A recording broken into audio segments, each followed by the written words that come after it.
Hiyo, duckies and dice fiends, welcome in. It is Tuesday, and that means it is time for the Table Talk Show. I am Kay, one of your co-hosts. This week, so Baldur's Gate on Thursday is a maybe. It's a strong maybe. If we're not doing it on Thursday, I will pop on and play something. I've got a couple ideas what that might be, but hopefully Thursday. And if not, hey, thank you, DC. Welcome everyone. We've got Ilaria, we've got Matt, Mimics Misfits. Thank you for the resub. We've got the Lurking Writer. We had someone else, and I've lost it. I've just drawn a blank. Maybe I didn't miss anyone. We had Matt, and then we got DC. So thank you all for hanging out. So Thursday is a maybe, but Friday I will be over at the Weird Wilds War, playing Brandon, which is going to be awkward because it's the same time of the Crit Awards. So, you know, I know what I will be trying to not pay too much attention to in the other window. And then we'll be right back here Tuesday, doing it again. And next week, we're going to be talking to the folks from Mage Hand High Five, which I believe just won. Did they win? It was at Innies or Webfest, or very excited to have them. And in case you don't know, our incredible friend, DM Jazzy Hands Eugenio, just announced that next Thursday is his last week of streaming for the foreseeable future. So if you have a chance, go by and say hi to him and support his Ko-fi if you can. Did he say why? Because he got to figure some stuff out because everything sucks right now. Okay. Yeah. Life is hard, and he's like, gotta prioritize. Big and streaming makes that really hard, and it is hard keeping up a streaming schedule. But we are not here to talk about all of that, although please do go support Eugenio. He's amazing. David, who the heck is you, and what the heck is we doing here? I have been alerted that the ground over there is sour. But I shall shilly-shally no more. Hi, I'm David. This is the chaotic, wholesome... oh man, I don't have to throw in the present today. This is the chaotic, wholesome talk show where every week we talk about TTRPG stuff, how to be a better player, how to be a better GM, how to be a better person, all with a focus on intersectionality and inclusivity so that everybody can have a good time. And we are here today with a very special guest who has just been such an incredible member of our community, and we are so excited to have him on and to share his many years of experience doing various tabletop things. So, Rex, how the heck are you? What the heck do you do? And what you doing here? I'm doing well. What do? I play TTRPGs. I've been running a game now for 6 years for some of my friends. And what I do is just use my obsessive need to know everything and share it with people who are interested. And then when someone says, how do I? And I go, I think I know a guy. And then I drop a link, or I suggest to someone to join the Chaotic Wholesome community because y'all are awesome when they have deep knowledge. And as you've said many times, I love everyone at this bar because that Discord is great. There are tons of people with cool ideas who are more than willing to share it. And we are so fortunate that we have incredible people like you and DC and Ribbon and Matt and Emily and Ken and everyone who hangs out. We are so lucky because I'm a professional community manager. I've run a lot of community places. They're not normally like this, and I am so grateful. So they're usually awful. I'm gonna show off a couple things really, really quick. And I think the last one is going to spur some conversation. But for those of you who didn't know, the D&D USPS stamps are out now and available. And if you're on the twits, you've probably seen, but yes, I went and picked up 3 sets, a set for me to use, a set for me to save, and a set for me to send to Pan because Pan is sending me the UK stamps, which I personally think are even cooler. I think I'm getting the better deal out of that exchange. But they don't just have stamps. They have enamel pins, y'all. And it's a 3D, I mean, not completely 3D, but yeah. okay, I got to go to the post office. You all know I have a problem with enamel pins, so, USPS feeding my addiction. But the dropout pin of the month for my birthday month just arrived. My mother bought me this for my birthday. And y'all, even if you don't know the story, this is such a great pin, especially for me. Yes, focus, focus. Nice. I don't know if y'all can even see what that is, but it's got a D20. It says honor, and the face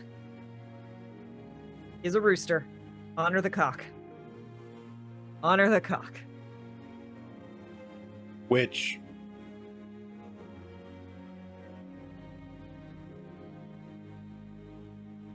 Do you know the story of that one, Rex? I do. I was watching it and I said to myself, this is going to become a whole thing, isn't I'm it? so excited.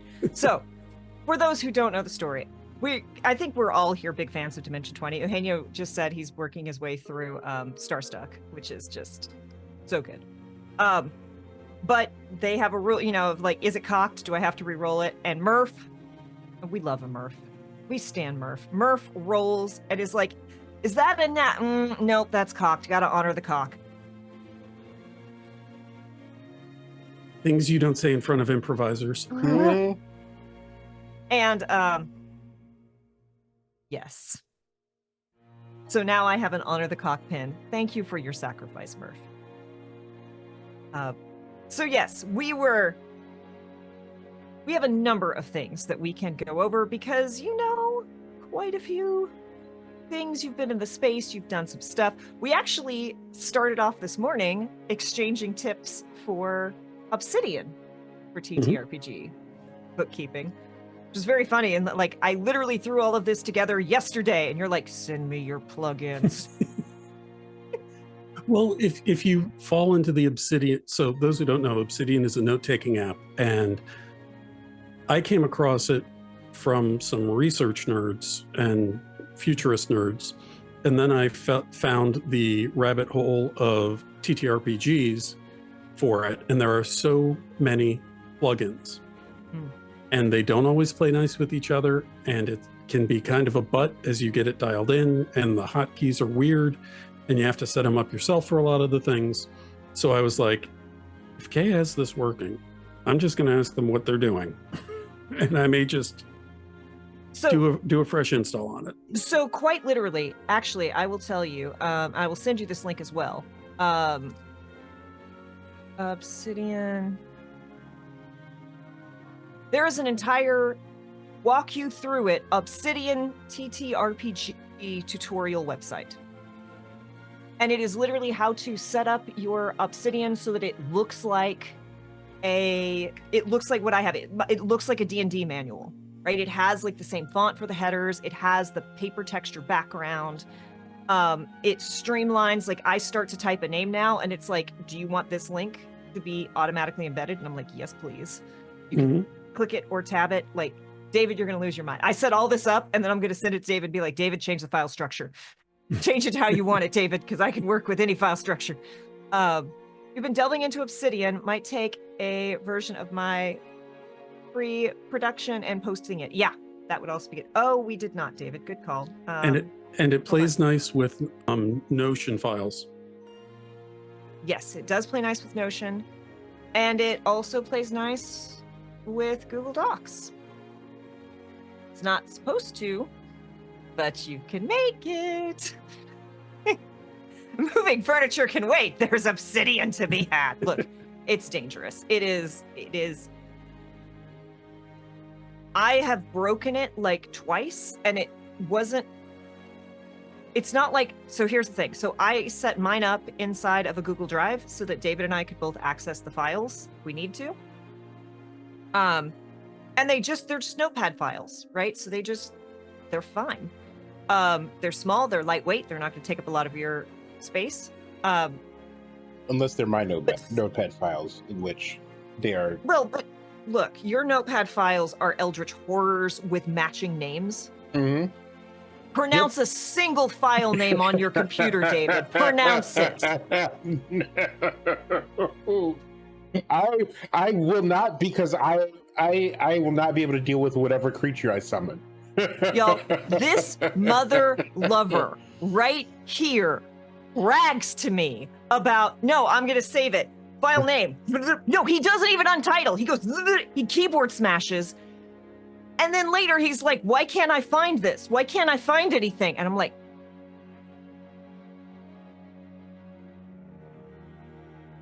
so I'm like, no, obsidian. We are building this in obsidian. Chaotic, wholesome project we're working on in Google Drive that has all these like neatly organized folders and all these files within those folders that have the information, and it's 100% K. 110% K. And then K was kind enough to be like, all right, and then here's a folder for David's garbage. And I have like 2 files in it, and they're like 50 pages apiece, filled to the brim with nonsense. And none of it is related. It's like from 6 different games. Yeah. 2 of which don't exist yet. Yep. Just to get real obsessive with the information management. Boy, oh boy. There's something called the Johnny Decimal System, which is like the Dewey Decimal System, if you're familiar with. For those of you who are our age. Yeah, but it helps you really dial in and organize your files and limits the number of subfolders.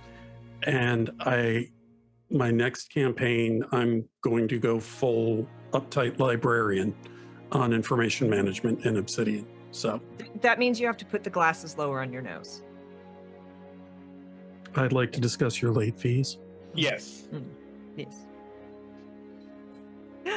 So, to get us back on topics that we planned to discuss, though I do think, look, Obsidian for TTRPGs, y'all, it's a problem. It's an obsession. If you haven't seen the screenshots that I've put in Cataclysm Discord, it feels real good, especially as it does a lot of it automatic. Not the point.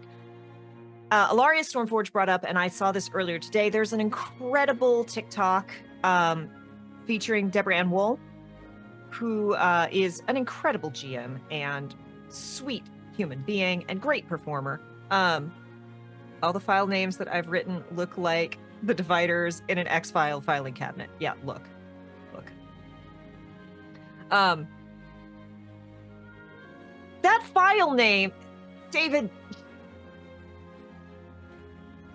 for those who are perhaps watching the VOD or are not seeing, David's last file name was UTIU, I8U, UI,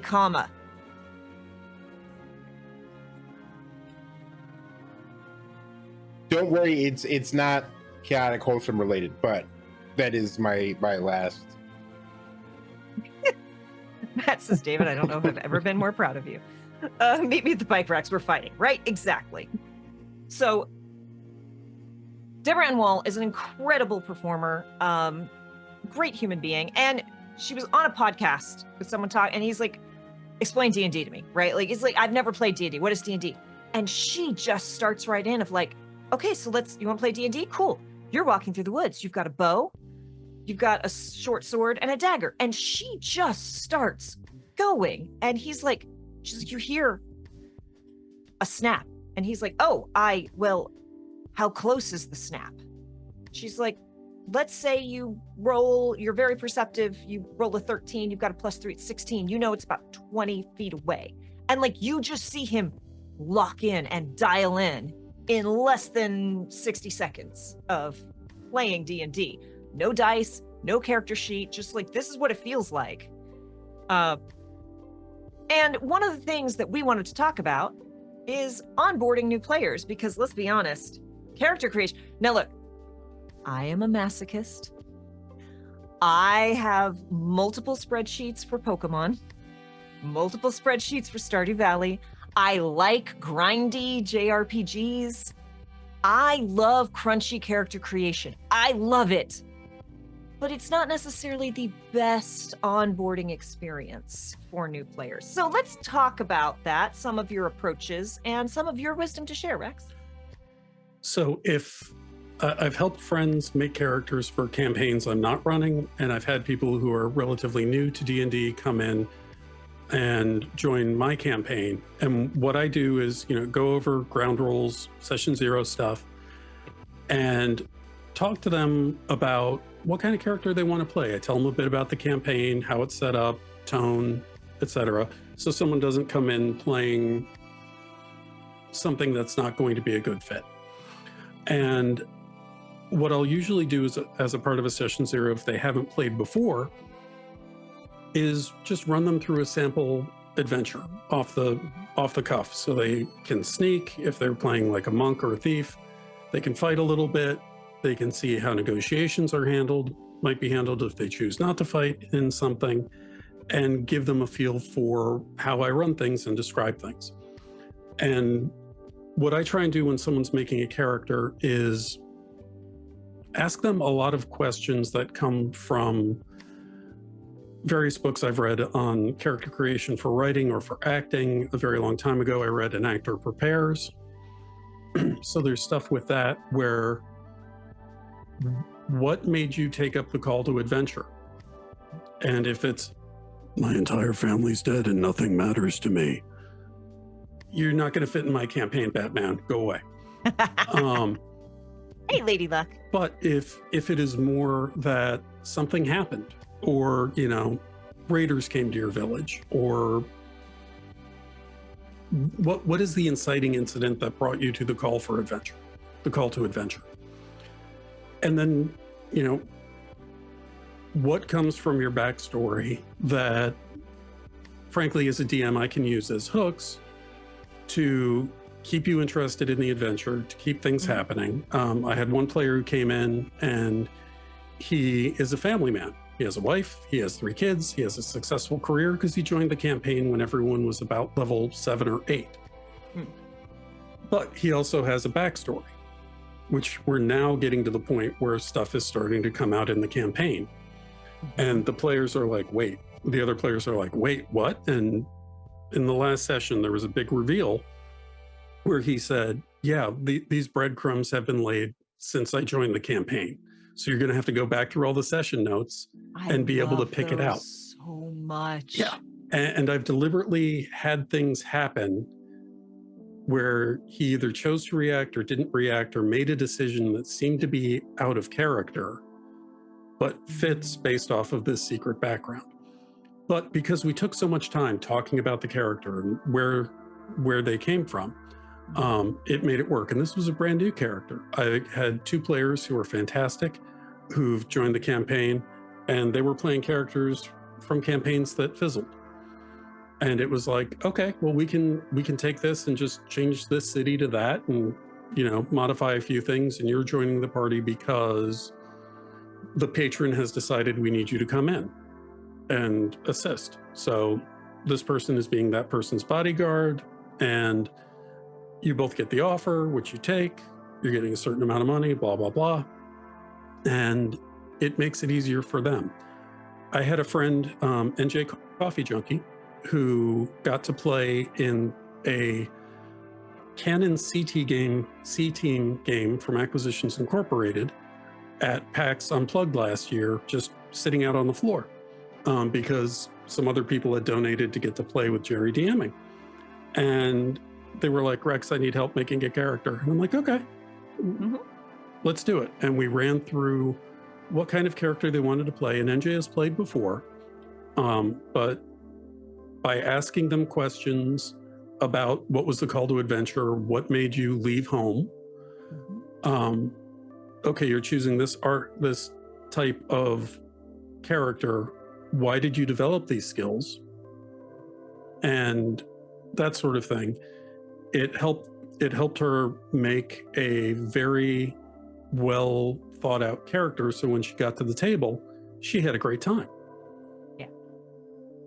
So that's kind of my approach, is I'm just going to talk to you almost like I would if we were talking on the street. And I was like, so tell me about yourself. Where'd you come from? What do you do? And I know some nowadays, where'd you come from can be fraught, but it's more an interest in the person.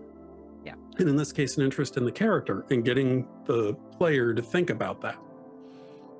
Yeah, David had a friend who he was trying to prep to play her first D&D game, and she was just overwhelmed, and David was having a difficult time getting her. And again, it was like, well, I don't know, like, I don't know that, I don't know. And I'm finally like, okay, do you want to have magic? Do you want to be sneaky? Do you want to be strong? And she's like, oh, magic. I'm like, okay, what kind of magic? And we start talking, and she's like, oh, well, turns out she really liked the idea of like gravity magic. So we started diving into like, okay, what would let you get here? And we had like, there's so many different ways to create character, because we've talked about this. Characters tend to spring fully formed into my brain. Like there's a couple details missing. And David knows, while I write extensive backstories, there's always holes in them where I'm like, do whatever you want with this. Mm-hmm. This happened. I don't know why. This happened. But there's so many different ways to come at it. And really a big part of it is figuring out, what does the person know, right? What do they want versus what do they not know and they need help? Mm-hmm. When I made my lore bard, Callan, he was a tiefling pro wrestler. And he was all of 15 years old when the campaign started, but he was built like, for the olds out there, Ravishing Rick Rude, just cut, muscular, about 6'4", and people thought he was older than he was, but he's 16, so he was much like me. He was a himbo, just a golden retriever of someone who happens to look like a tank, but he was a lore bard. So when we were fighting a werewolf, he trash talked the werewolf to death because he could do magical damage, and we didn't have magical weapons. But knowing that the town he came from, one of his sisters was kidnapped, and he and his dad helped stop it, and he blacked out. And the guy who tried the kidnapping escaped from jail the next day and was found dead. But Callan was absolved of it. But that was what got him going, because he's like, I want to make enough money that I can make sure my family's safe. So I'm going to go be a pro wrestler, because he had seen at the fair a touring group of wrestlers. And that led to everything else that happened in the campaign and him getting involved. So there was always the hook of his sisters or parents being in danger, him pulled between going after what was happening in the world versus his family. And it made for some interesting dynamics. Yeah. I can talk about this now because it's a home game. So I could, but like in Chalice, I specifically, like the GM was like, I need 2 people to play wardens who are like some of the highest ranking non-military like people. They're kind of like wandering sheriffs who go out and fix problems. And they're like, I need 2 people to volunteer to be this. And this is a huge world that the GM has been running for years and knows very well. And, original. So it's not like I can go look it all up. And so I built something and made sure we were all on the same page. And I'm like, okay, if I do this, how would this work? So we're now a couple years into this game. And I'm like, hey, we're reaching a point where we're taught. Now, we're a couple years in. We also took an 8-month hiatus. Can't believe we couldn't play. I had to go like, I had been like, I think I know how this world works. I think I know what early life was for my character. Because in this world, magic is rare and scary. And if you are a magic user, you basically have 3 options of what you could do with your life. So I'm like, I think it's going to go, like in my head, I'm like, I think this is how it's going to be. And I sat down with, I'm like, please just tell me, please. Is it like this? Is it like this? And he, sure enough, gave me oh my goodness, welcome on in, everyone. Herb, thank you for the raid. Welcome in, everyone. I am Kay. This is David. We are Chaotic Wholesome Presents, and this is the table talk show that we do every Tuesday. We are here with our very special guest, WrexVerdi, who is an incredible friend of the channel, and we are so excited to have here. Stephen, thank you so much for the resub. I think you were at a con this weekend, right? I hope it went really, really well. Thank you for coming on in. And we were talking about onboarding players and getting players comfortable in the world, right? And the GM very wisely, like, kind of gave me the frame of like, this is what your character's going to be. And look, y'all, he specifically asked 2 of us to play like cops. Not really cops, right? Sheriffs, but like cop-ish characters. So I fully expected we were going to be like bad guys who were going to have like a redemption arc, right? And he's like, no, you're actually, the party has gone full murder hobo. I need someone to keep this stuff I'm like, okay, cool. Hey, Puddleglum, welcome on in. And so wisely, he didn't give me a ton of info. I felt out the world. I kind of jumped in and just feeling it out. And then by the time we sat down and compared notes, it was like, oh, last session, I was about to say, like, hey, dude, if you don't stop, if you're not careful with your magic, I'm going to have to kill you, because that's what happens to rogue magic users in this world. And I didn't specifically because a cab with redemption arcs still try. Right. All cops. All, even the cat. And so, this was the GM going like, look, you know TTRPGs, but you don't know this world, and I'm not going to bog you down with pages to read. I'm going to let you feel it out. And then by the time I really wanted the nitty gritty details, I was already so immersed in the world that I was ready to go.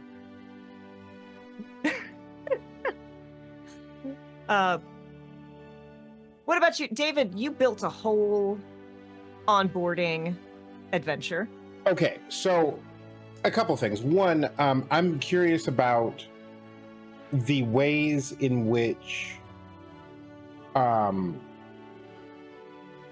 like getting into the community, because a friend of mine was like, "Hey, I'm interested in like playing," and I'm like, "Sweet. You've never played before, and I don't know anybody who's running newbie friendly games, because everybody I know is like deep into it. Where they're like, I played a D&D game like 3 years ago. That was fun, but I've played 17 systems since then, and my current system requires a 30-page quick start, dice, a deck of cards, and a Ouija board in order to like get your attacks off. Let's go." Why are you coming at me like this, David? Look, I mean, it's all of us. It's all of us. But, and I've told this story before, but Kay and I, the first thing that we sat down to play was a 3.5 game. And I had a laptop. No, it was Pathfinder. Oh, Pathfinder yeah, 1E. it was Pathfinder 1. It feels like 3.5, which is why, anyway, So we sit down to play Pathfinder, and we spend the entire first session trying to figure out how to roll characters. And I have a laptop. He had a source book. I had 2 apps on my phone.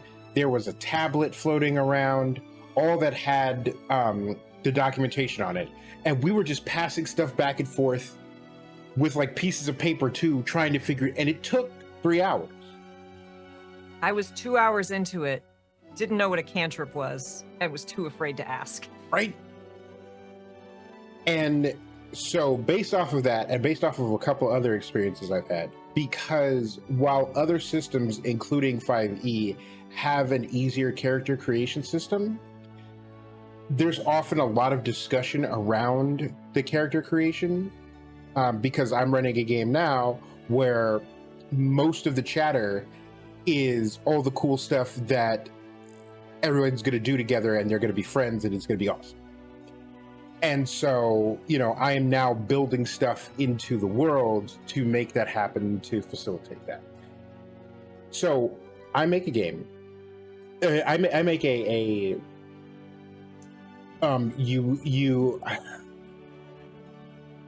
no attack rolls game where everybody is a level 1 peasant.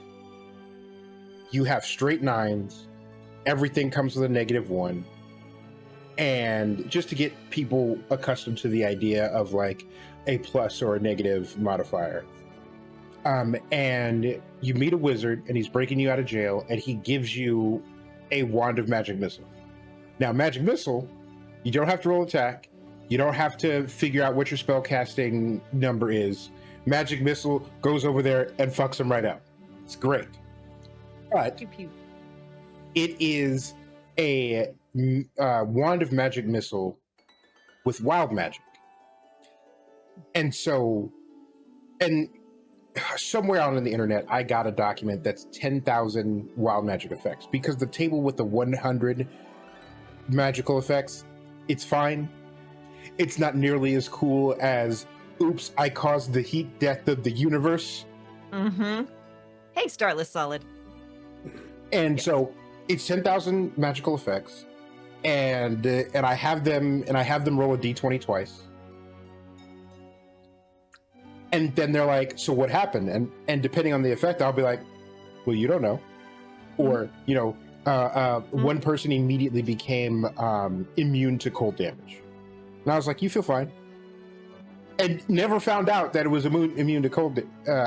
But other stuff, like one time I ran it, and they rolled that in like a 30-foot circle or a 60-foot circle. The entangle spell was cast. Kobolds.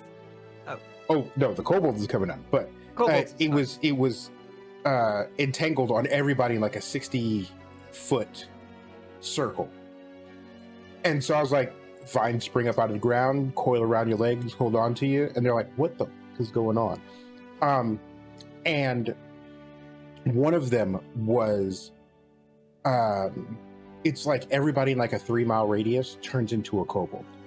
And so they turn an entire town that they were trying to break out of, because like it was like a dinky like sheriff's jail that they were breaking out of. Turned all of them into kobolds. So playing the home game with Kay. And the one that happened was Kay and another friend of hers, because we were just like getting them into it. Mm-hmm. So we're playing the home game. You feel fine is one of the most terrifying phrases in tabletop. Yes. And they had rolled one, and they're like, "So what happened?" And I was like, "Nothing." Playing the whole game. A year goes by, and for the 53rd session, for like the 1-year anniversary, I was like, "All of you, the local witch, the local super powerful witch says she needs your help, and has gathered you all, and you've run off." And they show up to a place, and then a gold dragon shows up, and they have to fight a gold dragon. But the entire town has been turned into kobolds. And Kay is like, "Wait a second. So the thing where you felt fine was you summoned the nearest gold dragon to your location." And so in the other game, Kay had managed to summon big, scary, level 20 threat to this little town in the middle of nowhere, where everybody also magically turned into kobolds. And that was super cool. But the whole point of it is, it's this way to get people into the nuts and bolts of playing D&D while removing a lot of the tedium, because like, attack rolls and calculating plus this and AC and getting all that out of the way, while also introducing them to the, by the way, shit can go off the rails in an instant, and all that matters is how big your imagination is and how you can twist the things that are available to you. And also, she did run into a wizard selling wands of magic missile, and then somebody like walked up next to her and was like, put her arm around him, like, "Don't buy those, walk off." Yeah, no. Lurking Rider says, "Wild magic surge. 100 uniquely designed rubber ducks appear from the sky and fall gently on top of everything in the area of an Olympic-sized swimming pool. Number 1, yes, please. And number 2, plastic ducks." Right? Yes. Lady Luck stares in things I have set on fire by accident. Look.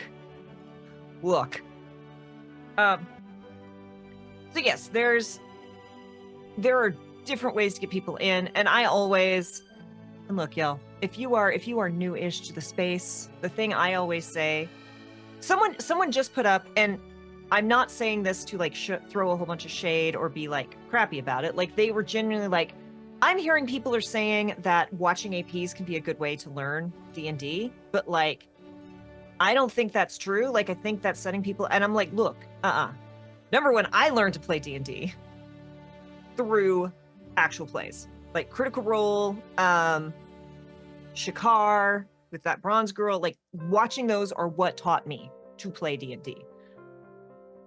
But here's the other thing. As a GM, especially a GM for new players, I would rather you have watched an actual play and understand table presence and how to share the spotlight and how to interact with people at a table than you know every single rule. I can teach you the rules very easily and very naturally in a session. I can't teach you how to not be a jerk at a table. Yeah, At least not with the cattle prods that we have available to us. Yeah, and table etiquette is important because you'll have a player sometimes who will try and tell someone else how to play their character. Mm-hmm. And that's when I pause. Yeah. But that's a separate issue from introducing new people. And that's when I'll usually say, hey, I'm going to coach newbie. Thank you. And Yeah. One thing I love, Jeremy Crawford used to go over rules and he would say, let's turn to the player's handbook and on page 536, and he checks. And if you watch live plays that aren't edited, you'll see people breaking out the rule books. Or what I do is say, all right, how does this spell work? Player tells me, and I look at it on their character sheet and read it at the same time. I say, okay, I'm going to rule it like this for now, but make a note in the session notes and we'll revisit this. And this may be a one-time thing where the gods smiled on you and let this happen. Because I can, without even thinking too hard, I can see how this could get game breaking later. Yeah. And like, that is huge. Not figuring, especially like, yes, it's really important for APs.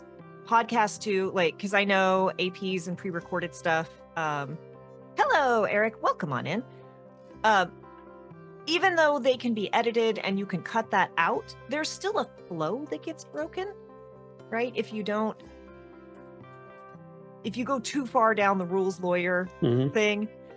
And there's been a couple podcasts when I started listening to some Starfinder podcasts because I was like, I'm joining a Starfinder game. I guess I should learn how to play this. What am I going to do? I'm going to listen to people play it. That's how I learn best. And the number of people who were like, hey, we, podcasts where they didn't edit out, they're like, we made this decision. Yeah, that's how that works. And then the next episode, they'd be like, hey, FYI, we went back and looked that up and it wasn't right. And from now on, we're going to treat it like this. And there is no shame in that. Like, I was so afraid of GMing because I was terrified that I didn't know the Forgotten Realms lore well enough. Everyone was going to know I was a fake nerd, right? But I knew all the mechanics just because I played and consumed so much D&D that I knew it, but I just didn't know all the lore. Don't let those things hold you back because it is easier to say, hey, sorry, I didn't realize that was the name of a god. I'm a fix that from this point forward, than it is to just never get to play in a world, never get to tell the stories that you are itching to tell. The campaign I'm running, a friend I knew from BBS's and Facebook said, hey, we're getting a D&D game going. Do you want to play? I said, I haven't played in forever. Sure. And no one else was available to run it. And I said, well, I'll give it a shot, but I haven't run anything since '94. And here I am. And my players seem to enjoy my game because they keep coming back. And we're, as I keep saying, quoting other people, this is a story we tell together. And the patience they've had, and I'm lucky that just about everyone at my table has run a game. And they will roll with it and say, hey, we'll come back to this later, no problem. And they accept quick rulings and that things can change. And that keeps the game going. Instead of, well, in Mordenkainen's it says this, but then in this Unearthed Arcana it says that, and then over here it's... Yeah, well, and... it's a fireball. Everybody dodge. Yes. In the game that was streamed, but is now a home game, we even switched systems between the seasons, and we went from one system where my character had access to a whole lot of magic to a system where I have 3 spells and counterspell, and that's it. And like sat down with my GM to go back and forth about like what's really important to this character. And this is the character where the party's healer is also the necromancer. And like sitting down with him, because he's like, well, really in this system, you're really only supposed to be able to have one kind of magic, right?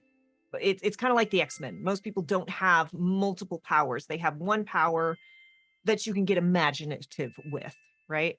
And I'm like, I get that. And I'm not disagreeing. And I'm like, I this is, and I told him, I'm like, this is the core of the thing that I want to play with, right? This is a person who, um, if you're playing in Chalice, don't watch right now because I'm giving away spoilers that aren't in the game yet because no one's asked these questions. But like, I was like, again, the healer is also the necromancer, but also this is someone who grew up with a very manipulative person. And then they have in this setting, necromancy isn't just power over dead bodies, it's power of bodies. So it's like, if you grew up with a person who was manipulative and abusive, and then suddenly you can literally make anybody do what you tell them to. That is some trauma that you've got to work your way through. And when we start talking about like, it's that, and then it's that, and it was like, okay, we can work with this. We can get this done. And if you just talk to your GM, just work with your GM. It's good. Necromance Cleric is a classic combo. I too want to play someday. Yeah. They're not even a cleric. They're just an elemencer. But they've got the healing side of elemency. You can heal. If you can res and heal, is it wrong to let your friends face the consequences of their actions?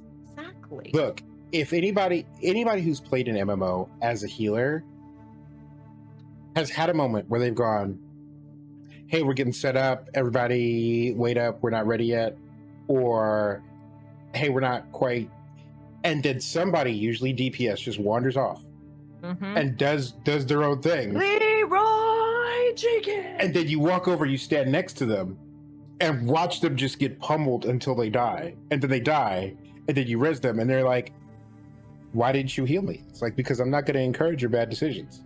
Now, you can come back. And in Final Fantasy XIV, the white mage has a yoink. And so, like, more than once, someone's been like, just being bratty, just not even unaware, just actively disobedient, and you're just like, yoink, stay right here. And whoever spread the misinformation that healers are bottoms, no, it is the tanks that are bottoms. The healers are tops, and you need to start listening to them. And again, I apologize to those who are on this channel regularly, but like I've played a lot of MMOs, and I usually play healer. Here's the thing. I don't play healer in MMOs to be part of a party. I play healer in MMOs so I can solo. Because if I can kill the undead and heal myself, why do I need anyone else in this game? Yeah, it's like, why are you here? But then you get into the PvP side of things, and you know, I would show up and I play male tunes because I don't want to have to deal with. But then I get on voice chat, and it's pretty obvious. Hey, Zakram, welcome on in. And I would hop into voice chat for the PvP, and they'd be like, "Oh, it's a girl." Because again, y'all, these were the early days. Like, not super early, but I mean, this was Ragnarok Online at the height of Ragnarok Online, so this was a while ago. They're like, "Oh, girl, go make me a sandwich," you know? I'd take notes. I'd know. It's like you don't piss off the waiter at the restaurant, right? They know. They're going to remember you. I took notes on who was a jerk, and they did not get healed. And sure enough, they would die, and they'd be like, why didn't you heal? And I'm like, oh, I'm sorry. Did you want heals? I was in the kitchen making you a sandwich. So which do you want? You want to be a sandwich? I got 2 black guys that I can order up immediately. No. I'm sorry. Whenever I hear a dude say to a woman, make me a sandwich, I'm like, listen, I got a buddy. Look, Emmy, Priest, High Priest on Ragnarok Online was my jam. I played that in Assassin's Cross. That was, again, I play clerics and rogues. I'm noticing a pattern. But we are fortunate in that outside of a couple one-shots that I've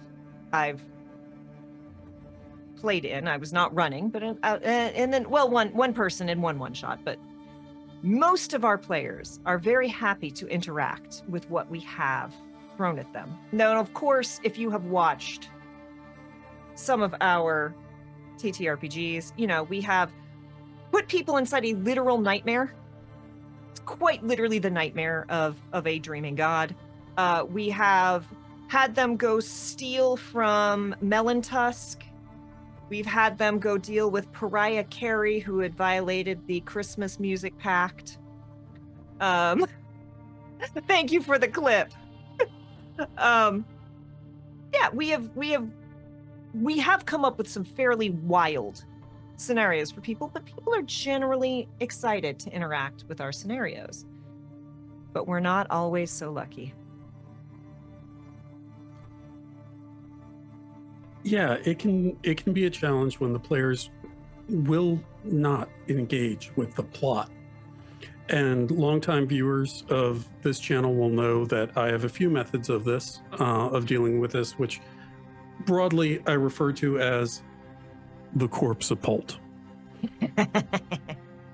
And this comes from, this actually comes from pulp writing, where when a writer was unsure how to advance the story and to get the next clue in or to get something to happen, either someone comes in shooting or a friend shows up mortally wounded and says, "Avenge me," and hands off a piece of evidence.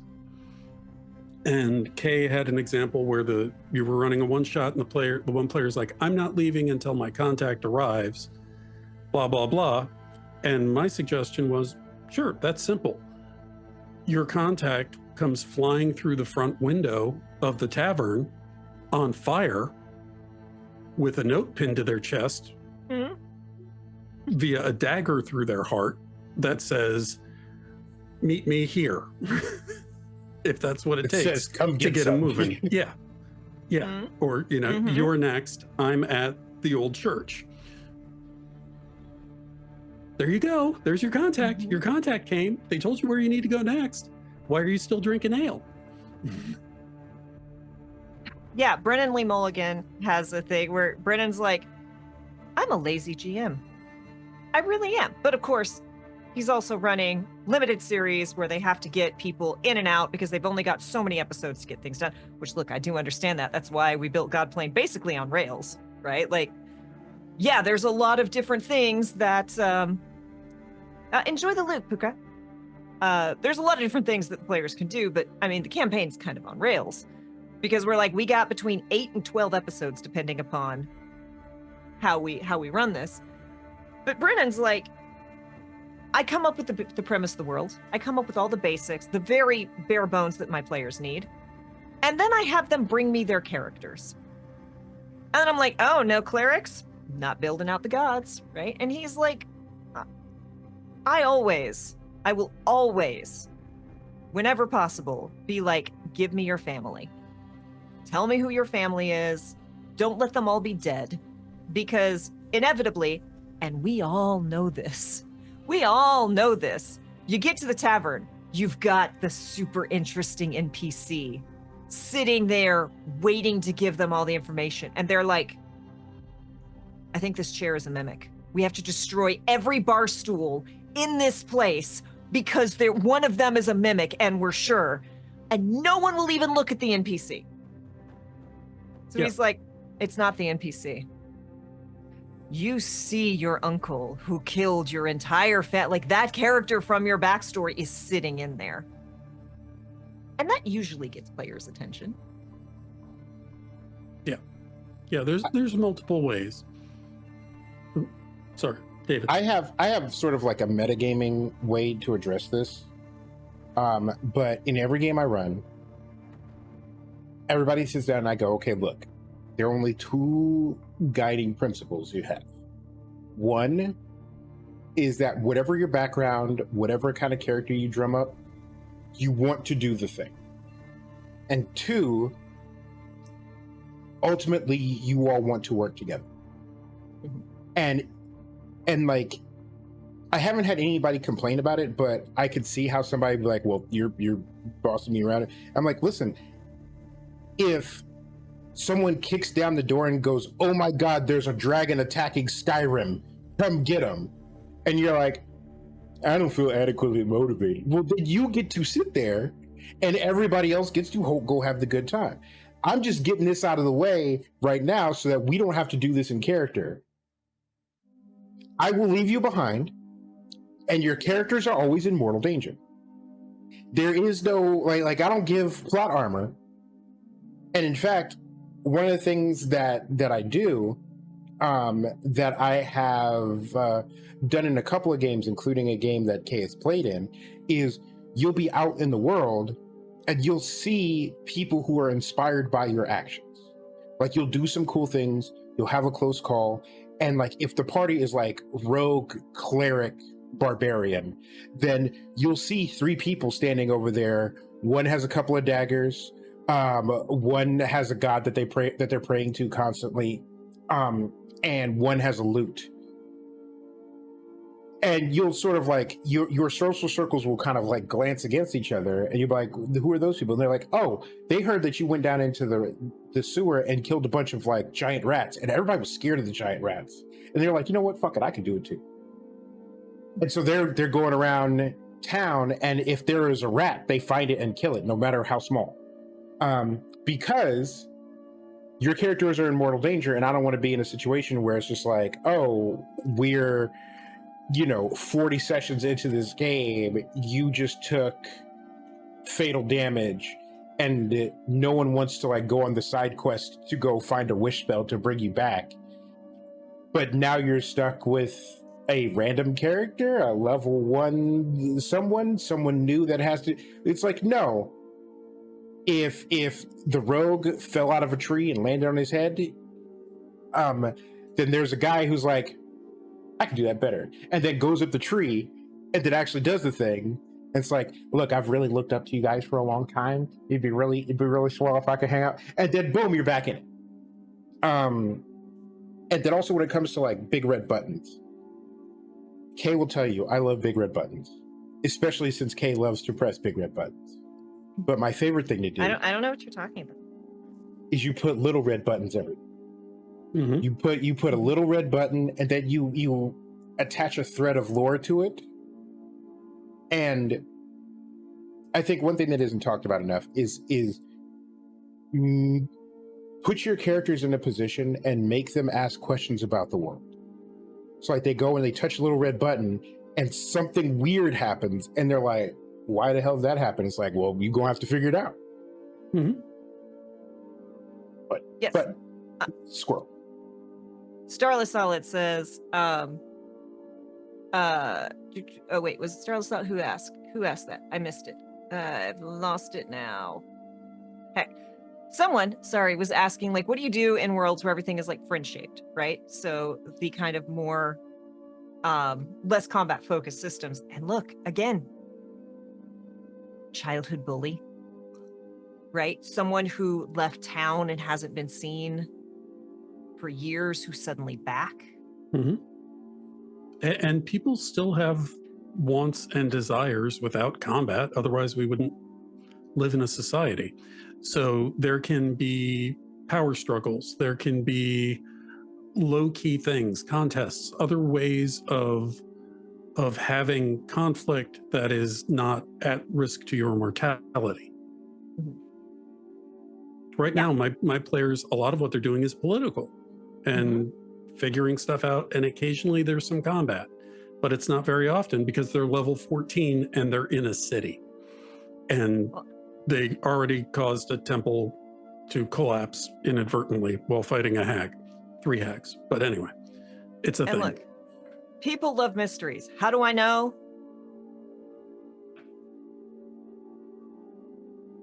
This is for my home game, y'all. This isn't the home game I'm running. This is the home game I'm part of.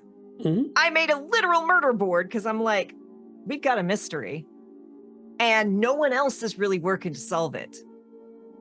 Guess it's my turn.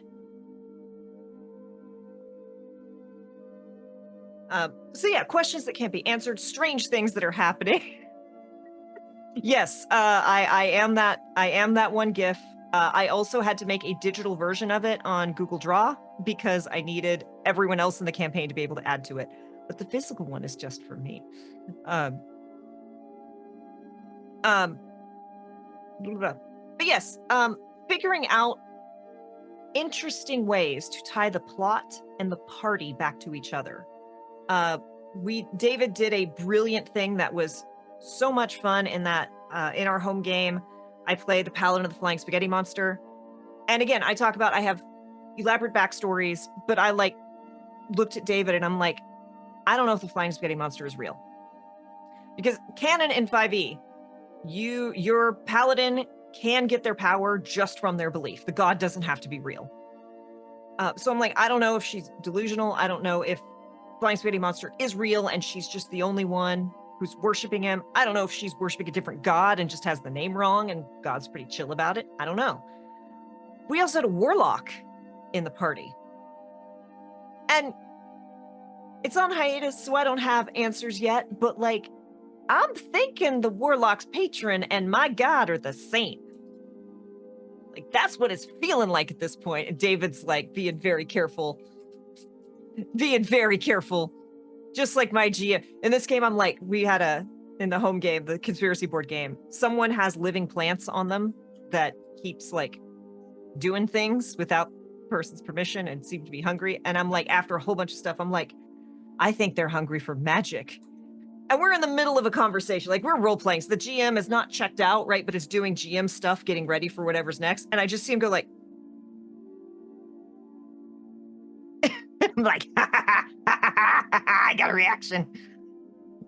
But mysteries and how people link together. And yes, even with, if you watched Godplane, the tentpole events are all there. But every time we've run it, we've found different ways to tie the characters into the story. We've adjusted the world to match what the players brought us because it's so much more cool.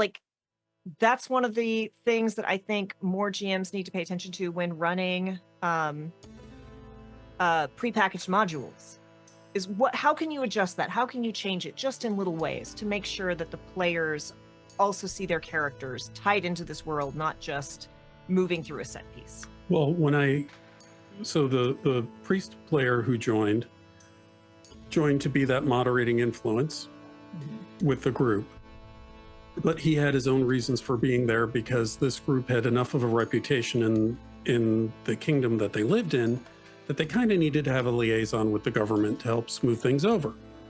They then headed back to one of the characters' home cities, which turned out to be the same city that two of the new players were based out of. One who had been a courtesan to one of the ruling council. And when he died, suddenly and unexpectedly, she was left out of his will. And she wanted to know why. So she has a reason to go back to town. The players are going there anyway because they're trying to stop a shipment of trolls that this has all been played out in the campaign, so there's no secrets here. But there were basically magically sealed barrels of trolls that were being sent in grain, and the grain would be opened up because there's going to be a big negotiation. You brew the beer, 30 days later, 10 days later, you serve the beer when the negotiations are concluded, and this puts a timeline on the negotiations. And the idea was the barrels would open, nothing but trolls would pop out, and this would cause a war between the two places, and a third group who was architecting this would then be able to sweep in, get rid of the troll problem, which they caused, and take power and destabilize the player's home nation. My plots are complex and I make no apologies. But because of that, the courtesan and their bodyguard were able to join the party, head there. I was able to tie in things with that because the bodyguard's family had gone west to the sea and disappeared, and the last city they were in was So being able to take those backstory elements late in the campaign and connect all the things for the murder board really helped tie it together for everyone and give people incentives and little red buttons for them to press and go with. So amazing. And a comment about complex storylines. I always think about The Good Place, where you get to the end of the first season and they're like, we figured it out. And he's like, it's really great that you figured out 3 of the plot hooks out of the 2,748 that I left. Bravo, you're very smart. And that's really like how you have to address. And I always build out as much freedom as possible in the early parts of the thing, with the exception of like the latest thing that I'm doing. But what the players don't know is that all roads eventually lead back to the thing, like whatever the main. And so they're like, oh man, we did all these things and we're clever because we figured out that all these things are connected. And it's like, I'm glad you finally got it. Yeah, because you landed on one branch of the tree and ran your way to the roots at the trunk, because everything leads to the roots in the trunk. At least if it's a well-planned TTRPG, because there are some where all roads do not lead to Rome, and those are not fun. Like, they're fun for a bit, and then you're like, what the? Like, what the hell are we doing? And then also, I don't know about other people, but I have an impossible time conceiving that people are evil just because. And that is true in every case except for one, which is a very specific Spider-Man reference, where Spider-Man is fighting this pterodactyl person. I forget the villain's name.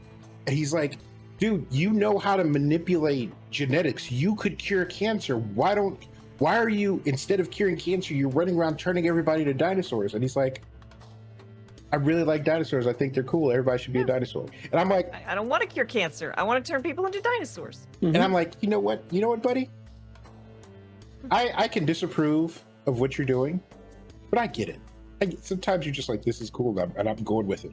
But outside of that, like, just evil for evil's sake is something I can't grasp. So I have to come up with like a whole thing that has happened to the villain that has made them into who they are today. Look, and I also the have best to work villains extra are the hard. Magneto was right villains, right? Listen, Magneto is not a villain; he's an antagonist. It's like, I don't. Yeah, you right. kicked Eric the is right. dog. You kicked the dog. I'm not saying That dog you're a knows good what guy, it did. Right. but you're not wrong. I don't disagree with that, but that's neither here nor there.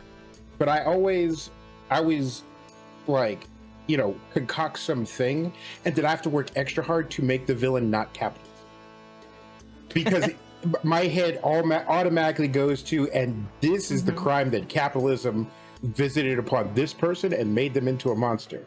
And it's like, no, it can't be capitalism every time. Most of the time, my players are in the city of coin. Capitalism's the villain in that city. And I try not to beat that drum too hard because they don't. Also, I have an economist in my game, and I don't want him to feel bad. But it's a separate issue.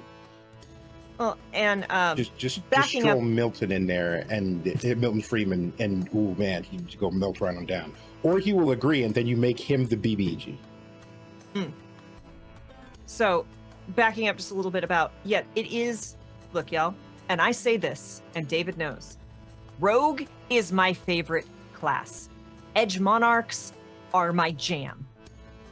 You have to play them the right way, right? You have to be aware that this character can be antagonistic. This character can make things not fun. When I play one of these characters, I am constantly checking in. I am making sure that there are good reasons to be with the party. So I'm going to say this, and I'm going to say it, and then I'm going to circle back and say there are exceptions, right? There are, but it is your job as a player to make your character stay with the party. It is your job. It is yours. No one, not the GM, not the other players, should spend the entire session begging your character to come along and interact and help. Now, again, there are times if the GM has done a huge thing and just pulled the wool over your eyes and done like, turns out that person you just killed was the long lost brother you were looking for. He's gone evil. That's the big reveal. Your character's having identity crisis, right? That is a time for you to work with your GM and figure out what can we do to make this character stay.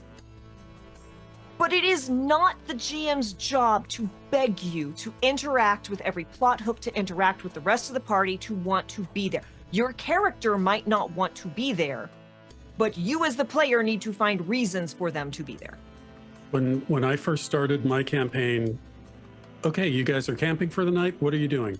I'm playing my flute. I'm polishing my armor. I'm reading my spell book.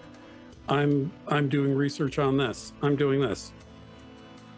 Guys, and it was all guys, I need you to talk to each other at some point, because I can't carry the whole campaign with my silly voices and just because you're parked, you're going to have a combat encounter. That's not fair to me as the GM. You need to interact with each other. That's what makes a good role-playing game, is the friends you make or enemies you make along the way. Absolutely. And speaking of, I want to make sure, because we are nearing the end of our time.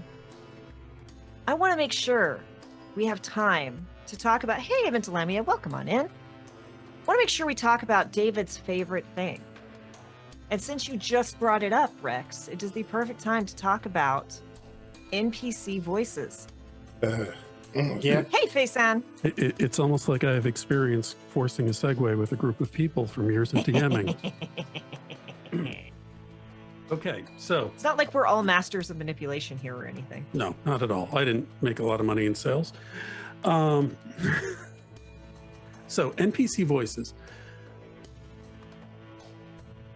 Not everyone's a voice actor. I'm not a voice actor. My character voices will slip from time to time, but if you can get the hints, if you can get the notes of the character, it makes it memorable for the players.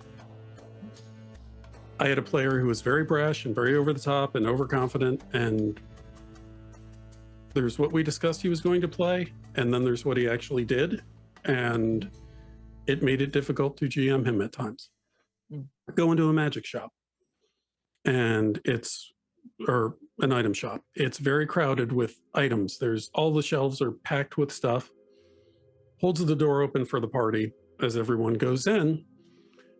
And the first thing he hears is basically Foghorn Leghorn meets the Cajun chef. What are y'all doing keeping that door open like that, letting all the good stuff out and the bad stuff in? I've been working in here for hours trying to keep everything going. Get that door shut already. What's wrong? Who raised you? And one of the shelves turned because it was a turtle who had his backpack worth of gear on him with various things. And he proceeded to talk to this player who was coming in and trying to be all bluff and blustery, and I'm so important.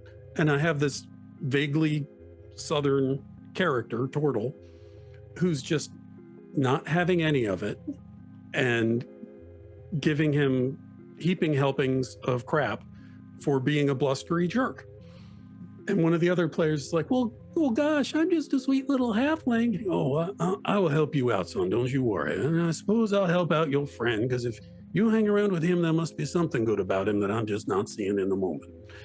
And just kind of that rambling thing. One, it's a tension breaker. Two, it's a memorable character. Three, when he showed up later and they were examining a particular magic item, there was a very studious high elf there who was looking at the runes that were upon the weapon, and this is actually written in high sea elf, and I wouldn't expect you to know it. Why wouldn't I know something about the sea? I am a turtle after all. I might have spent some time with those folks and you don't know nothing about. Now, I know you're reading it upside down, or at least you're trying to, but I can see it clearly from where I'm at. I've taught myself to read it upside down, backwards, whether it's from an etching, so that I might understand the exact circumstances upon which these runes were carved. Oh yes, you're very important and very well studied, but you need to take your finger off that, because I think that's going to activate it. And so, having two people going back and forth is important, because the players get to kind of sit back. Bluntly, I get to show off a little bit. But by changing slightly my posture for these two people going at it, it helps me get in the character. The turtle's a little hunched. I kind of squint my eyes. The high elf, if you noticed, I put my hands together in prayer at the start and looked up so that I'm making sure I'm coming from this point in my voice when I'm doing it. There were a group of orcs. The orcs run the Ithel Road. and they are basically effectively the cops along the road, making sure travelers aren't getting robbed or stolen. You pay a tax, and they keep you safe, because the players were getting to a point where no bandit's going to attack them, so might as well do this. And so the orcs are very, deep voiced and growly. And I did the thing where, well, if you heard this in my language, you would understand the poetry of what I'm saying. And I would say to the characters, if you speak orc, hobgoblin, whatever, they sound very growly when they say it in common. But if you understand it and they're speaking in their language, there is a deep poetry there. There's subtlety in the language. So yes, I've heard German before. I was going to say, yes, we know Klingon. Yeah. Klingon, Russian, German, languages that tend to be a little bit shorter can still have poetry to them. But so I have this council of orcs there, and I'm doing variations on that very gruff voice. And then Grandma Goldmall shows up, and she's this she maybe a human, but she's 4'8". She might have been taller when she was younger. Oh, pardon me, dear. Hello. And all these orcs are straightening up and what's going on with the roads? And I want to make sure everything's okay, because Grandma Goldmall handles the negotiations for the Union of Kobold Road Workers. Aww. And the orcs know that if the kobolds ain't happy, the bridges, the roads, the tunnels are not going to be maintained. So they keep her happy and treat her with respect, because they fear her awesome power. But coming up with, thinking about the roughly where the person is from, and I don't worry about the fact that when I do the drow accent, I do it as a vaguely French accent when I am talking, because the drow were based off of the Sun King's court and just gender flipped originally when they were first come up with. So I get to talk like this and be very silly when I'm doing the voice of my drow. And sometimes I'll slip into German a little bit with the Z's and but happens. Yeah, the high elves are German. So the high elf quartermaster, when you come to the camp and you're looking for something, yeah, what is it you need? Are you on the list? Let me check. Let me take a look here. And the 6 foot tall female battle hardened elf is standing there. And as B. Dave Walters has said, there's no France in Faerun. So if your French accent is bad, no, it's not. That is how they talk. Yeah. Starless Solid, I have my paladin of the Flying Spaghetti Monster is a 6'3" half orc, giant, and she's very insecure and talks like this.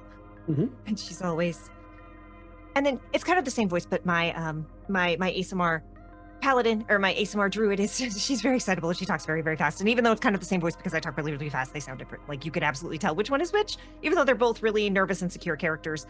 They present very differently.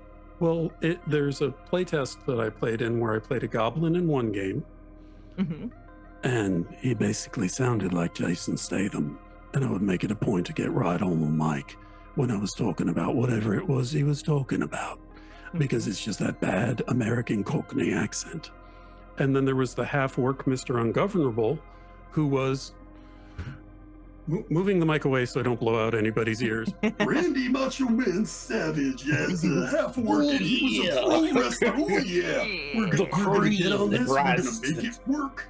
I'm gonna make some whipped cream, and it's gonna rise to the top, little lady. Oh yeah. You want those dreams to come true? You come with me. And the third character was a lounge singer. Who was a tiefling lounge singer who had that vaguely southern soft accent that I was doing for him for Lizard Langer, lounge lizard for those in the know. And if you notice when I'm doing Lee, I'm leaning to the side a bit. I've got you can't see my hand on camera, but I've got this casual lean as I get in a little closer on the mic, and I talk to y'all about what are we going to do here. We'll get that taken care of. Whereas broader gestures for Mr. Ungovernable and the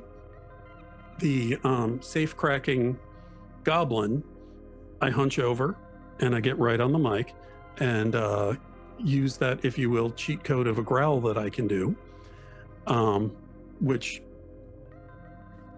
there seemed to be a reaction from the other players at the table. I'll just say they seemed to like it.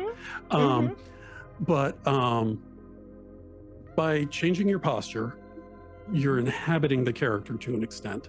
And if you're going to jump between characters by knowing what you're doing physically as you think about them, it helps you get into that voice. And that's something that comes from various acting, various tips I've seen from other people. When you see Brendan Lee Mulligan do Bill Seacaster, and he puts his hands on the table and he leans forward and his eyes get real big, and then he starts talking about what we're going to be doing, lad.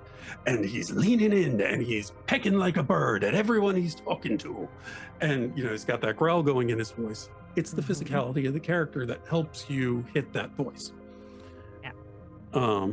But what that lets me also do is when I have two characters that are arguing with each other, by adjusting how I'm sitting, I can switch between it more easily. One of the most adorable moments, and look, campaign 2 of Critical Role is my bread and butter, right? Campaign 2 of Critical Role is what helped me survive the pandemic. And there's a scene where they're in a bar and Matt's playing like an entire band. Maybe it wasn't campaign 2, maybe it was campaign 1. It might have been I don't remember. But Matt is so in character, and he's playing this character who's like, he's a tavern bard, and he's just a very casual guy, and he's like doing this. And Laura Bailey's like, and you see while he's like super into this and delivering this whole thing, she's like poking everyone on her side of the table. And then she's like, they get to a point and he stops, and she's like, Matt, what's this? What's this? And he's like, what? Oh. And like, he had not realized he's lounging, he's a casual guy. And like, you saw the like embarrassment of, I didn't realize I was doing that. I've just been embodying this character so much. But yes, for those of you who look, I do a lot of accents. Well, I don't do a lot of accents. I do a small stable of accents that I burst out in bits and drabs and pieces when it is appropriate. But you don't have to do an accent to do a character voice. Pitch and tone, really. Pitch, tone, and speed, right? So again, even though Roxy and May are both shy, nervous characters, Roxy's nervousness is this, right? She gets, even if you take away my physicality, her voice is kind of low and slow because she's that kind of nervous. Whereas May's the happy nervous, and she talks really, really fast, is the more high pitched. And you can tell both are nervous, but they have very different vibes to it. So even just thinking about, like, again, I do multiple versions of a Southern accent because there are multiple Southern accents. And the one that I'm not allowed to do, the rogue accent, is much more Mississippi, and it's got kind of the smoky, and you can feel the smile in it, right? Whereas when I play Burton, Burton's definitely the slower, right? And it's a little bit deeper. And so even if you take away the twang, right, the Mississippi one is kind of this cadence. It's got, whereas with Burton, it's hard to do that without the accent. It's just a slower way of speaking. The rogue sips mint juleps. Burton puts a hunk of cornbread in a bowl and then pours red beans on top. Oh, Brandon is like stoner meets surfer boy, and yeah, you'll find Brandon at the Santa Monica Pier. And he always gets a little nervous when the cops like bike by, because if you haven't been, the cops are on bikes. But otherwise, he'll be right outside of, what do they call the stores that sell the bongs that aren't bongs, even though they are bongs? Oh, the smoke shops. Yeah, he'll be standing like 16 feet outside of a smoke shop, and the smoke shop will have a sign that says no drug dealers within 15 feet. And he'll be a cool guy, and everybody will like him. Look, my good berries they're totally legal, man. I've got a license. When I played a satyr character, we had to roll stats in Discord, and I got like 3 8s in my stats. I didn't have a stat over 12. And I said, okay, I'm going to play the sweetest satyr ever. Mhm. And all I did for him was I made his voice just a little bit higher than my normal register and made him just sound a little bit nervous and apologetic because charisma was his best stat. And he would talk to people, and it's not an accent. It's just a little bit faster than I normally talk. And he just seems like he's very nervous about what's happening because he was a glass cannon and he didn't want to die. And again, those of you know who know Godplane, I bust out one particular voice, and there are 8 people at least Who immediately know Mist Cat. And it's not, it's a little nasally, it's a little sly, but let's make a deal. It's fine. I bust that out. Watch Candace's face anytime I do. Candace knows exactly who that character is. I have a high vocal fry character who was an imp that was harassing one character and now she's like a succubus because she's been promoted. So she really wants to make sure that this character is getting everything they need. She's here for him. And then, of course, there's breadstick. And that's just talking like your nose is stuffed. And this is the easiest way to do kids. Yes. And the kids in my campaign, anyone will tell you, are terrors. Because as they should be. Why are you trying to give me gold, mister? The last guy who came to these docks and tried to give kids some gold, that kid disappeared. And I ain't going out like that. And the kid who's repairing the net with the other kids suddenly has his dagger free, and all the other kids are watching. Yeah. Yeah, I identify as a threat. So, yeah. Yeah, absolutely. Yeah, David, so we've talked a lot about some of our voices. Tell us about the horse and the spider. You did this to yourself. It wasn't my choice. So when talking to Kay about their paladin of the flying spaghetti monster, Kay's like, I don't need to know if he's real or not. And I was like, bet, got it. And I was like, okay, so you're about to hit level 3, you get a choice of oath, and Kay's like, well, you tell me. And so I'm going through. Oh, I didn't choose violence. The different types, and I'm like, Oath of the Ancients most closely fits. So I'm like, this lore-wise, this is the most accurate.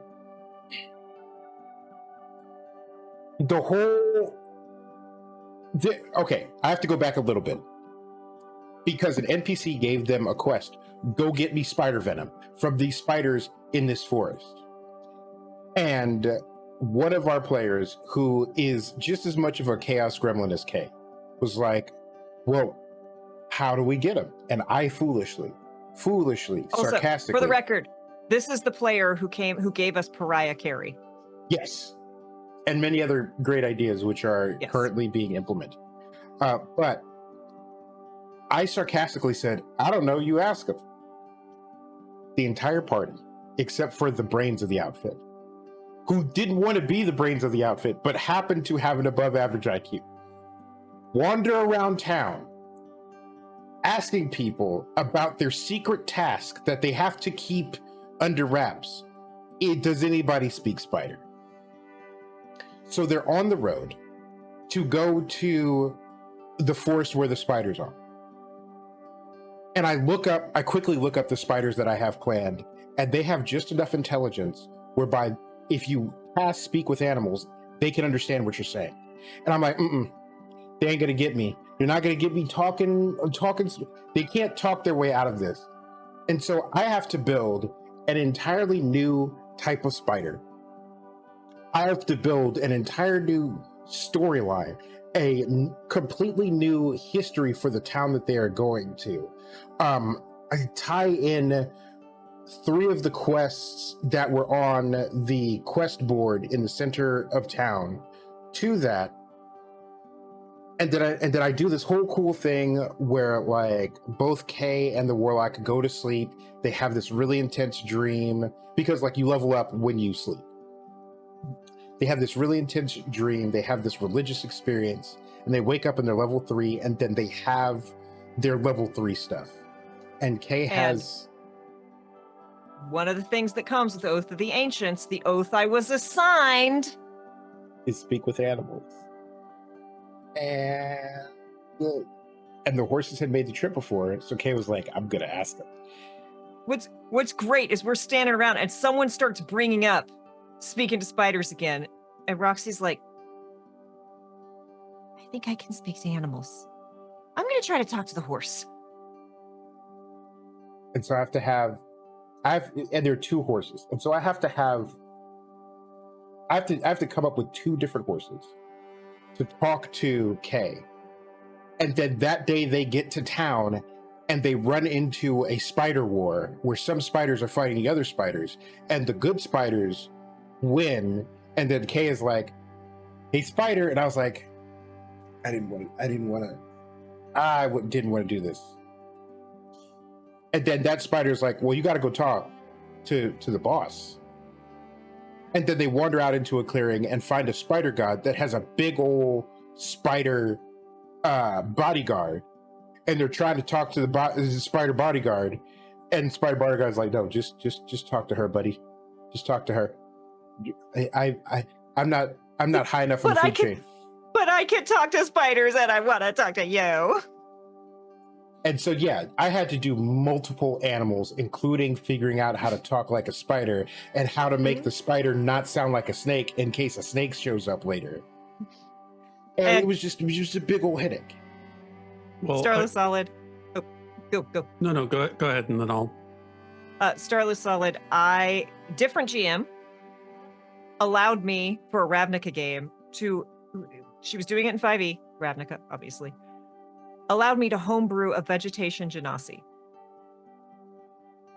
I wanted to play a genasi that was a plant person.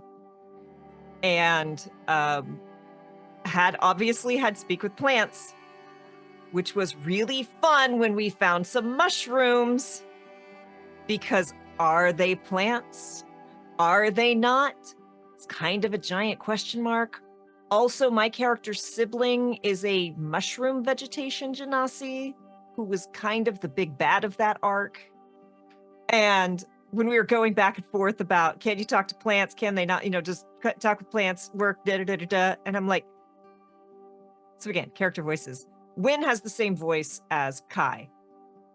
They are very creepy, as they have been asleep for 2,000 years. Also, one last thing about voices is, in a thing we're working on, we've put characters that both Kay and I play in the game, but I'm GMing, which means there's been more than once where I have had to voice a character that Kay plays, and I don't have Kay's range. Just two things on voices. I had the name of my campaign is SNK TPK. Still no Kenku, because when I started at the time, Kenku only could echo sounds and voices. I didn't want a player doing that. I didn't want to have to do that. As I got more confident, they came across this character called Anvil on a ship. And Anvil was the weapons master on the ship.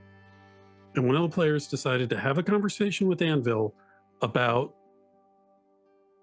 upgrading his magic weapon. And over the course of what I'm told was about 8 minutes, but felt like an hour, I had to run through different accents for different parts of the sentence to answer this guy's questions.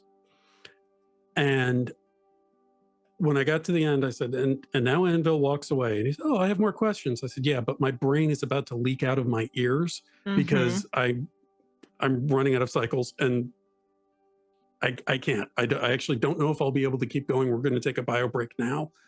I'm going to slam a couple sodas and get some sugar in me, and we'll see how it goes from here. The other thing I did is I have 3 hags as the primary antagonists. One's the Nightmare Hag.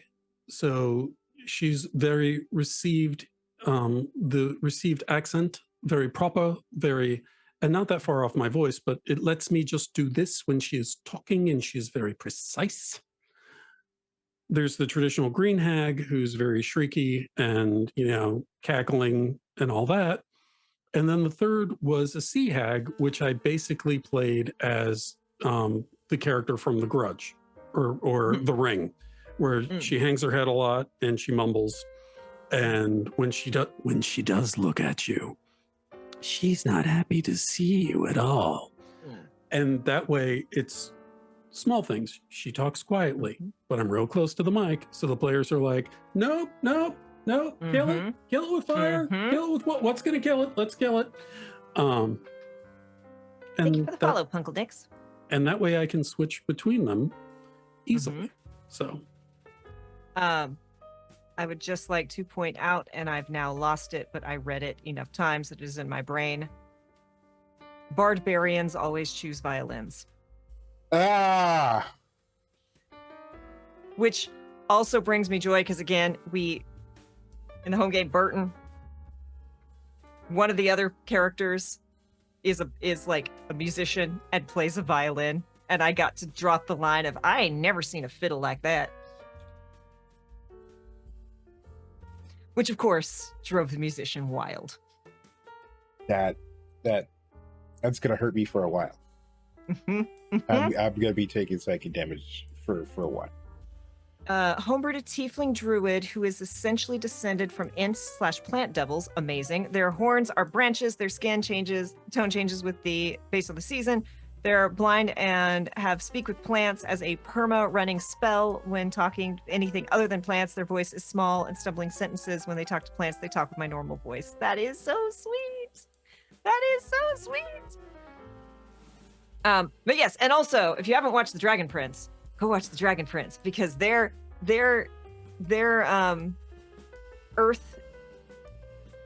Earth elves are so good. They're not called Earth elves, but the nature elves are so good. And they're all coded, what is it? I don't want to get it wrong because someone will yell at me. Well, there's all the different kinds of elves they're coded in different ways. But I mean, the main obviously my personal favorite is the horny Irish. Irish, yes. Most of my halflings have what passes for an Irish accent.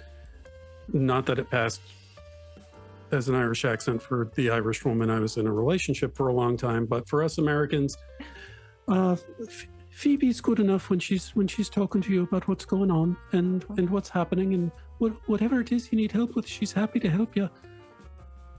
I've been told by two Irishman and an Irish woman, that my Irish accent isn't bad. Which from someone from the UK, they're saying that the native accent is good, isn't bad, is like the highest compliment.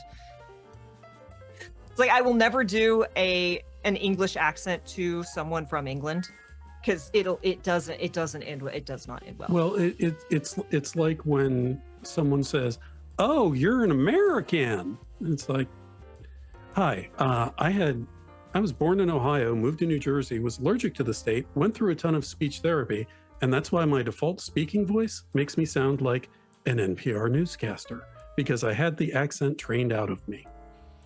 I mean, is there anyone in and or from New Jersey that isn't allergic to New Jersey? Look, son, you want to talk about pollution in the LA area? We can go round for round on this. LA looks a whole lot better now than it did 40 years ago. Like as does Jersey. And if the only places you've been in Jersey are along the turnpike, that's kind of like saying you've been to the city of industry and you've seen LA. I have not been to Jersey. I have only known people from Jersey.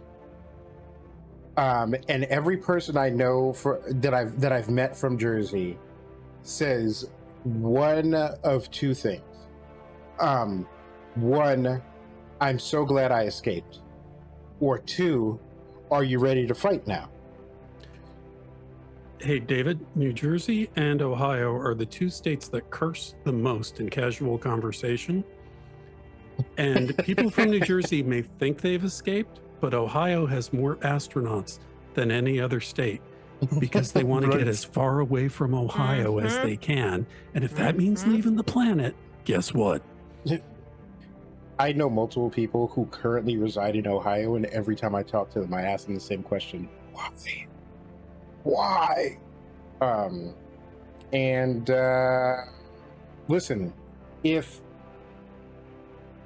I'm not saying that I read the Bon Jovi comment, and I don't know enough about New Jersey to cite every celebrity from New Jersey, because frankly I have never paid attention to. The most I have ever paid attention to New Jersey is I heard there was a reality TV show with people from New Jersey and they were all behaving bad. Like that's the totality of what I know. Oh, and that all of like the cool mobsters in New York things are from New Jersey. That's it. That's all I know. I'm not going to defend the state, but some cool things have come out of it, and sometime if you come to visit somehow, I'll take you to the nicer parts. I'll be happy to show you. Get you some proper bagels, some proper pizza. Proper New Jersey bagels. Also Boston. My writing partner is from Western Massachusetts, and her family comes from a long line of people who do crimes. Like, did crimes in Boston, did crime in Ireland. And then she went to school in Boston. But if something gets her going, like if something sets off the Boston accent, like if you play like a 30-second clip of The Departed, no matter what, she cannot hide it anywhere. She cannot stuff it back down. It is out, it is running free, and it is hilarious. Or if she gets mad or is tired, I bet it comes out then too, because my Irish ex, if she was very tired, it would come out. If she was arguing with either her sister or brother, it would come out. You can tell how many bottles of wine my writing partner has had based on how strong her accent is. And you don't get full Boston until she's at the bottom of the second bottle. And this is a slight tangent, but because it is near and dear to my heart as a Texan and a fan of Dimension 20, but as Starstruck told us, keep Boston weird. They have Boston, Texas. Mm-hmm. What was Splug? Was it Splug? Was the shopkeeper? No, Who was the shopkeeper? Butt Ugly Stuff Hut. Yeah. Plug's Butt Ugly Stuff Hut. Yeah, well, I'm not going to die today because I'm dying tomorrow, but it's not tomorrow yet. And that's another good go-to voice, is just roll it back in your throat a little bit and get a little bit of a lisp or a whistle going, like you're missing some teeth. And we did Haunting on House on the Hill, and I was assigned the priest. And I'm not allowed to play the priest in that game no more. They did not like my priest. An evil cheerleader also still haunts me. Yeah, I killed everyone as the cheerleader. Every time I've played that game as the cheerleader, I have killed everyone. Well, Except for one. In one of them I could have killed, and I let the one person survive. If you ever played Haunting on House of the Hill, a lot of board game nerds hate it and talk down about it and are like, this is baby's first board game. How can anyone hate that game? That game is fucking brilliant. I love that game because I play it like a TTRPG, right? Like I am less trying to win and more trying to do what my character would do. But the last time I played it at my old job, I triggered the haunt. I became the big bad. I looked one of the people in the eye, and I'm like, I let you go. I don't attack. And of course they sprint out and they're like, I won. I survived. I got out of the house. I survived. And I'm like, oh no. And I flip over. There's different win conditions for different kinds of trigger. And it's like, you win if everyone except for at least one person dies, because no one will believe the story. And so like, oh my God, I just let them like walk away. And now everyone thinks that they're like crazy and no one will ever like believe it. And so I just get to own this whole house now. Hey, Ezekiel, And viewers at home have no doubt the three people on screen right now, Kay will kill us all. Yeah. But with kindness. But we are, yes, some of the dungeon Roombas. Ezekiel Dev is here. But Ezekiel, your timing is great. We are just about to wander off. So before we dive into all of that, Rex, thank you so much for joining us. It is always a treat to talk to you. And such great and useful information. And clearly, chat enjoyed. Our chat was just flying. This is one of the most chat-heavy ones I think we've had. So thank you. So yes, Rex, who the heck is you, and what the heck has you been doing here? I'm WrexVerdi. I've been talking about playing and running games for your friends, doing silly voices, getting characters involved, and you can find me most Sundays on NJ Coffee Junkies channel. I don't have a link in here, but it's a rather distinct name, playing Sagrada at about 11 or 12 Eastern time, and sometimes playing Among Us on Friday nights with them. And I show up on the occasional charity stream helping out with that. And yeah, that's about it. Other than that, I do not stream. And I'm on Twitter, Blue Sky as WrexVerdi. Amazing. David, who the heck is you, and what the heck has we been doing here? I am still convinced that the ground is sour. And this is the Chaotic Wholesome Table Talk Show. Tuesday Table Talk. You know it. Where every week we talk about TTRPG stuff, how to be a better player, how to be a better GM, how to be a better person, all with a focus on intersectionality and inclusivity so that everybody can have a good time. And I'm Kay. I've been your other host. Like David said, we do this every Tuesday. Next week, we're going to be here with folks from Mage Hand High Five.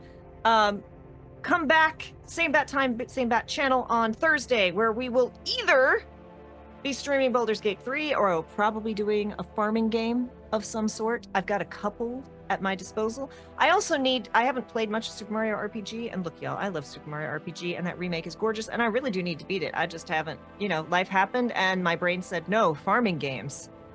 Farming games are how we will survive. Friday, find me over at Wilward's War, but you'll probably dip away from it because the Crit Awards are Friday, and good luck to everyone who was nominated, and congrats to everyone who was nominated. You're all freaking winners. And that's all we got. I've got lots of other stuff going on, but unfortunately, that's all I can talk about because, stuff is under development. But we cannot thank you enough for hanging out, for asking questions. Oh, Graveyard Keeper. Look, Lurking Rider. David knows this story. Before the pandemic, I broke my arm, and I broke it up here in 3 places, and it was so high up that they couldn't cast it. I had to be in a sling for months. And I was straight up told, you are not allowed to play video games because I had to keep my arm in this position. And I managed to convince, I talked to my doctor and I'm like, look, the Joy-Cons come off. I can play it, with this here. And he's like, okay, but only that way. I bought Graveyard Keeper. And I put so many hours into Graveyard Keeper because I couldn't clean my house. I couldn't cook. Like, this was completely out of commission. So I was literally going to work, coming home, laying on the couch and playing Graveyard Keeper until I fell asleep. It is Stardew Valley for goth kids, and it has dark humor that is actually funny because, let's be honest, most dark humor isn't funny. It's just edgy and or offensive. Graveyard Keeper is hilarious. It is brilliant, and it's got a communist donkey. I was in the depths of something dark, and Kay was like, I know you can't get out of bed. Mm-mm. Here's some Graveyard Keeper. Take this. Go play and I this. was like, When I tell you that it had me by the throat, I managed to sink like 80 hours of that in about a day and a half. Like, I broke the laws of physics playing that game. If you have not played Graveyard Keeper, go play Graveyard Keeper. It is one of the best games no one talks about. Warning. Now I am picturing communist donkey who is telling you what to do and to work He's together. great. I didn't get into my Russian accent. Anyway. You get your starting seeds by he shits, and you step in it and you fall, and inside of the shit is seeds for you to go plant. Why fall? You said donkey. Why is horse here? Sorry. we're trying to end the show, and I'm just going to keep it That's going. fine. I mean, look, That's what we do. no, Rex, we hate talking to you. Yeah, Why? it's the Why worst. would you make us do I've this? subjected all But- of you to more than enough of me. But yes, Graveyard Keeper is great. Fair warning, if you're going to buy it right now, there is a learning curve as to like the crafting system. Once you get that down, but I promise you, it's going to be frustrating at first. Yeah, but it's then when fine. it clicks, then you go see. Then it's hooks in, and then it's a problem. But thank you all so much for hanging out with us. We will be back here Tuesday, and we hope to see you then. As always, be kind to yourself, be excellent to others, and we'll see you soon.